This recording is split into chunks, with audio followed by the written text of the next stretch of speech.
Cheryl Durst, certainly, as a leader of IIDA, and her contributions. For sure, individuals like Sheila Bridges and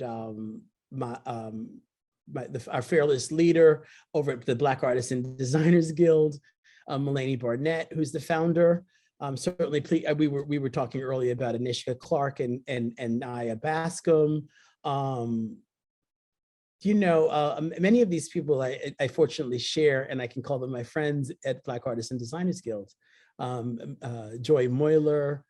The list is that what's so yummy to have this conversation is that 3 years ago, I would not be able to name all these individuals because now they're in my personal circle. Those are the people that inspire me, the people that are on. It's not just the famous people, it's people that I know, like, also Raymond Boozer is pretty well known, but just the people that have been in it for such a long time, way before this kind of the spotlight, let's say, the emphasis on the Black designer or the Black designer of color, where it is now, way before then.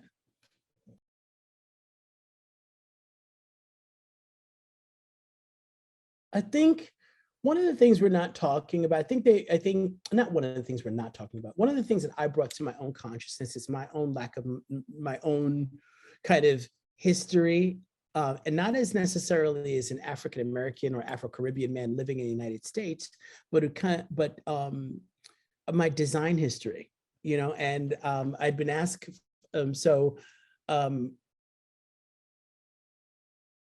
where I focus my attention is bringing lots of consciousness to understanding history from this idea that, oh, we've been contributing all along.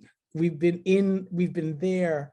We might not have claimed the highest seat in terms of being the sign designer, but we were in the woodworking shops, we were the ceramicists in the back, we were whatever the formulas were for making Limoges, who knows, or any of those, things that we might assign to what might be more European makers, historical makers. We've been there the entire time. So for me, I'm focusing my attention now on getting myself educated on how we've participated on the continent and in that diaspora, in the events that created the diaspora, or the many events that created our diaspora. Like, where can I see, how can I assign those pieces of furniture that are happening in Brazil, in Peru? I didn't, like a term came up recently, Afro-Peruvian,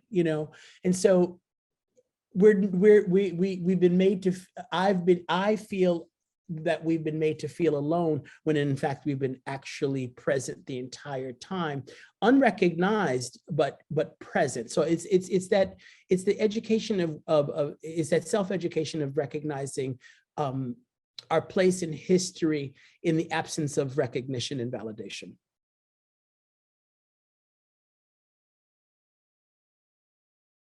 I really discovered through working on Obsidian with the Black Artists and Designers Guild, and the Guild is primarily made up of women for the most part. And, really sitting back and understanding, the contributions and how important it is for me to hire women has always been very important to me.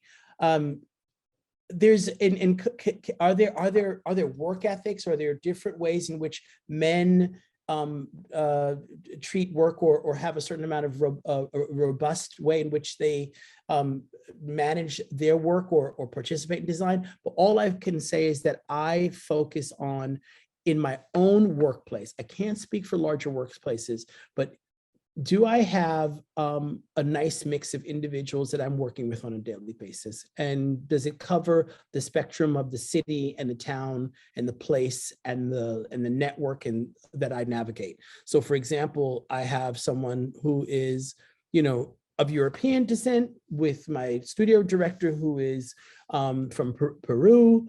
I've just recently made a hire for a junior design associates, and he happens to be from Saudi Arabia. So I'm I'm I'm I'm greedy in a lot of ways. I love people to bring me information.